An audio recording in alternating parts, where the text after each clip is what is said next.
అండి. ఈరోజు మీరందరూ ఏం కర్రీ చేస్తున్నారు? నేనైతే మెత్తళ్ళు గోంగూర అయితే చేస్తున్నానండి కర్రీ. ఈ కర్రీ నాకు కానీ, మా వారికి కానీ చాలా అంటే ఇష్టం. నేను మెత్తళ్ళు తినకపోయినా కర్రీ అయితే చాలా ఇష్టంగా తింటాను. మీరేం కర్రీ చేశారో కామెంట్ చేయండి.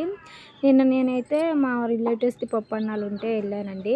నేను సాధారణంగా ఇంట్లో అయితే మా బజార్‌లో పెళ్ళిళ్ళు, ఫంక్షన్స్‌కి అయితే వెళ్తా కానీ పక్క ఊర్లకైతే అలాగ చాలా తక్కువ. మా వారు, మా ఇంట్లో వాళ్ళు ఎవరో ఒకళ్ళు వెళ్తా ఉంటారు. ఈసారి సరదాగా మనం చాలా దగ్గరోళ్ళు కదా వెళ్దాము, అందరూ వెళ్తున్నారు ట్రావెల్ చేయొచ్చు అన్నట్టు వెళ్ళానండి. ఒక రోజల్లా పట్టిందండి ప్రయాణం. అక్కడ ఉన్నది కొంచెం సేపు అయినా సరే.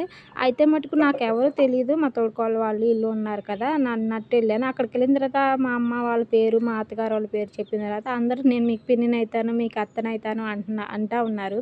నాకు పెళ్ళై ఇన్ని రోజులు అవుతున్నా సరే ఎక్కడికి వెళ్ళకుండా ఇంట్లోనే ఉండటం వల్ల నాకు మా సొంత రిలేటివ్స్ కూడా ఎవరు అనేది ఏంటనేది తెలీదు. ఎలా అంటే మాకిప్పుడు బజార్‌లో ఉన్న వాళ్ళు వదిన, ఈమె అత్త, ఈమె అక్క అన్నంత వరకే నాకు తెలుస్తుంది.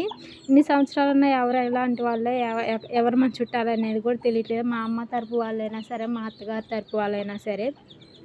మీరు కూడా నాలాగే ఉంటారా? కామెంట్ చేయండి. నాకైతే చాలా హ్యాపీగా అనిపించింది. మా అమ్మ వాళ్ళ పేరు చెప్పంగానే నేను మీ నాయనమ్మకి మేనల్లుడిని అవుతానమ్మా అని ఒక ఆయన బాగా మంచిగా రిసీవ్ చేసుకున్నాడు.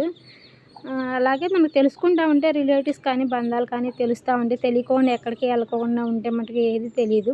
మన అనుకుంటే అందరూ మనోళ్ళే, లేదు అనుకుంటే ఏది ఉండదండి. అలాగే బావిలో కప్పలా